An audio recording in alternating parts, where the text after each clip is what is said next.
অসম চৰকাৰে বা বিধানসভাত যি 25 তাৰিখৰ পৰা 29 তাৰিখলৈকে চলা অধিৱেশনত অসমৰ 6 জনগোষ্ঠীক জনজাতিকৰণ কৰা সম্পৰ্কত যিটো প্ৰতিবেদন যিটো মন্ত্ৰীগোটে দাখিল কৰিলে, এই ক্ষেত্ৰত আমি আচলতে এইটো এটা চৰকাৰৰ সদিচ্ছাৰ অভাৱ বুলিহে আমি ক'ব বিচাৰিছোঁ।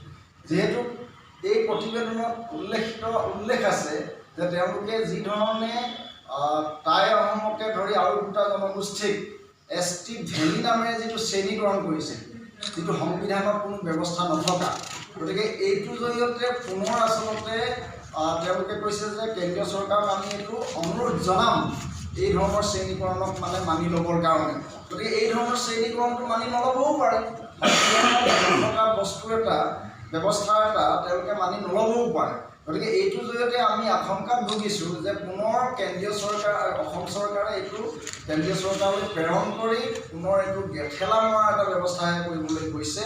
গতিকে প্ৰকৃত সদিচ্ছাৰ অভাৱ আমি দেখিবলৈ পাইছোঁ।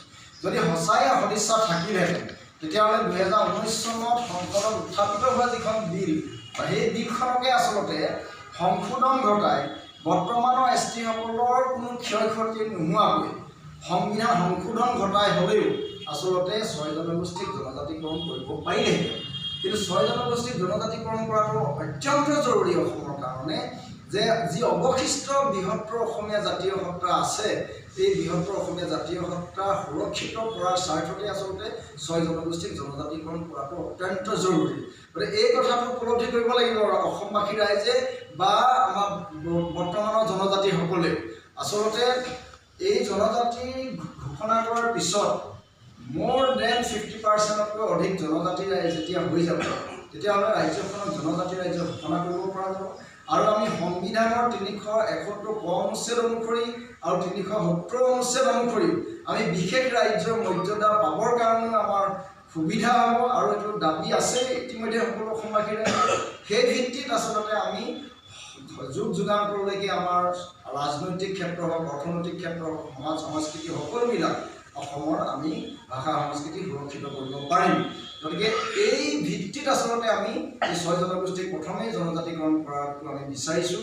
গতিকে অজনজাতি বা বৰ্তমানৰ জনজাতিসকলেও আচলতে এই ক্ষেত্ৰত সহযোগিতা আগবঢ়াবৰ কাৰণে আমি অনুৰোধ জনাইছোঁ। তেওঁলোকে আশংকাত ভুগিছে যে তেওঁলোকৰ পাৰ্চেণ্টেজ কমি যাব, এই আগবঢ়া আহোম জনগোষ্ঠীটোৱে এই তেওঁলোকৰ সংৰক্ষণৰ সুবিধা অধিক লাভ কৰিব, এই ধৰণৰ আশংকাত ভুগিছে।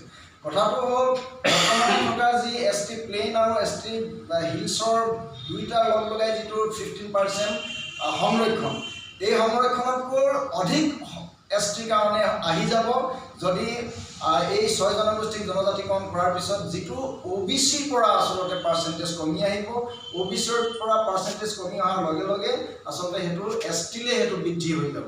আৰু তাৰ উপৰিও আচলতে সংবিধান সংশোধন কৰিব পাৰে যে নৱম অনুসূচী অনুসৰি সংবিধানৰ এই যিটো তামিলনাডুত যি ধৰণে মানে সংশোধন ঘটাই 20% অধিক বৃদ্ধি কৰাৰ যিটো মানে সংৰক্ষণৰ ব্যৱস্থা কৰিলে, যিটো বৰ্তমানৰ 50%তকৈও অধিক সংবিধানত থকা যিটো মানে ৰিজাৰ্ভেশ্যন যিটো মেক্সিমাম নিৰ্ধাৰণ কৰি থোৱা আছে, এইটোতো সংশোধন ঘটাইটো তামিলনাডুৰ কাৰণে 69% কৰি ল'লে। যদি তামিলনাডুত 69% কৰিব পাৰে, তেতিয়াহ'লে অসমত কিয় আৰু 20% বৃদ্ধি কৰি 69 কৰি ল'ব নোৱাৰে বৰ্তমানৰ 49ৰ পৰা?